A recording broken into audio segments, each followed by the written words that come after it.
নমস্কার, জ্যোতিষ কিচেনে আপনাদের সবাইকে আর একটি নতুন ভিডিওতে অনেক অনেক স্বাগত। কেমন আছেন সবাই? আশা করি সবাই খুব ভালো আছেন। তো বন্ধুরা, আমি আজ নিয়ে এসেছি আমাদের বাঙালিদের অতি প্রিয় একটি রান্না। দেখতেই পাচ্ছেন। হ্যাঁ বন্ধুরা, ঠিক দেখেছেন, কচুরমুখী কিংবা কচুর গাঁঠি, যেটা ইচ্ছা সেটাই বলতে পারেন। আমরা বেশিরভাগই এটাকে কচুর গাঁঠি বলি। তো চলুন রান্নাটা শুরু করি। কচুর গাঁঠিগুলো আমি ভালো করে পরিষ্কার করে ধুয়ে নিয়েছি। ধুয়ে এটা আমি সিদ্ধ করতে বসিয়েছি। বেশ ভালো করে সিদ্ধ করে নিলাম কচুর গাঁঠিগুলো। এবার এটা যখন ঠান্ডা হয়ে গেছে, তারপরে আমি এই খোসাগুলো ছাড়িয়ে নিয়েছি।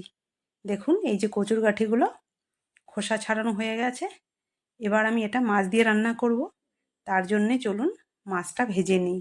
আমি এটা রূপচাঁদ মাছ দিয়ে রান্না করছি। তো মাছটা ভাজা বসিয়ে দিলাম। এক পিঠ ভাজা হয়ে গেছে। এবার মাছটা উল্টে দিচ্ছি। এই রূপচাঁদ মাছ দিয়ে রান্না করলে ভালো লাগে খেতে। তো মাছটা প্রায় ভাজা হয়ে গেছে। এবার আমি মাছটা নামিয়ে নেব। এই দেখুন, মাছটা ভাজা হয়ে গেছে।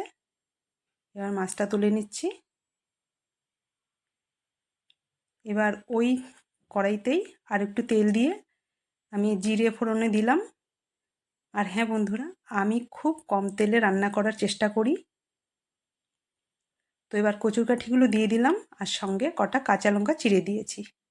এবার 1 চামচ নুন দিয়ে দিচ্ছি, পরিমাণ মতো দেবেন আপনারা। নুন দিয়ে কিছুক্ষণ আমি এটা ভাজা করে নেব কচুর গাঁঠিগুলো। এবার দিয়ে দিচ্ছি হলুদের গুঁড়ো, তারপরে দিচ্ছি ধনে গুঁড়ো, আর দিচ্ছি জিরে গুঁড়ো। বাস, আর কোনো মশলাই এতে যাবে না। খুব সাধারণ রান্না, কিন্তু খেতে দারুণ লাগে। এবার এটা ভালো করে একটু কষিয়ে নেব।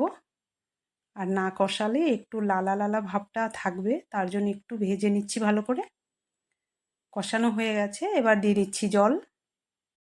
কচুর গাঁঠিগুলো আগের থেকে যেহেতু সিদ্ধ করা আছে, তার জন্যে আর বেশি জাল করতে হবে না। কিন্তু মাছগুলো তো একটু ভালো করে সিদ্ধ করতে হবে, তার জন্য একটু জল দিয়ে দিয়েছি বেশি করে। এবার আমি এর ভিতরে মাছগুলো দিয়ে দেব। দেখুন, ঝোলটাও ফুটে গেছে। এবার মাছটা দিয়ে দিলাম। তারপরে একটু নেড়েচেড়ে তরকারিটা আমি একটু ঢেকে দেব। না হলে মাছটা ভালো করে সিদ্ধ হবে না, তার জন্য তরকারিটা একটু ঢেকে দেব। ঢেকে দিলাম। কিছুক্ষণ জাল করার পরে আবার ঢাকনাটা খুলে দেখছি কেমন হয়েছে। দেখুন, প্রায় তরকারিটা হয়ে গেছে। আর বেশিক্ষণ জাল করতে হবে না। কার কার আপনাদের পছন্দ এইরকম কচুর গাঁঠি দিয়ে মাছ দিয়ে তরকারি? আমার তো দারুণ লাগে এই তরকারিটা খেতে। দেখুন, হয়ে গেল আমার রান্না। কত সহজে, কত তাড়াতাড়ি সুস্বাদু কচুর গাঁঠির তরকারি রেডি হয়ে গেল। সম্পূর্ণ ভিডিওটি দেখার জন্য আপনাদের অনেক অনেক ধন্যবাদ। যদি ভিডিওটি ভালো লেগে থাকে তাহলে প্লিজ আমার চ্যানেলটিকে সাবস্ক্রাইব করবেন। সবাই খুব ভালো থাকবেন, সুস্থ থাকবেন। ধন্যবাদ।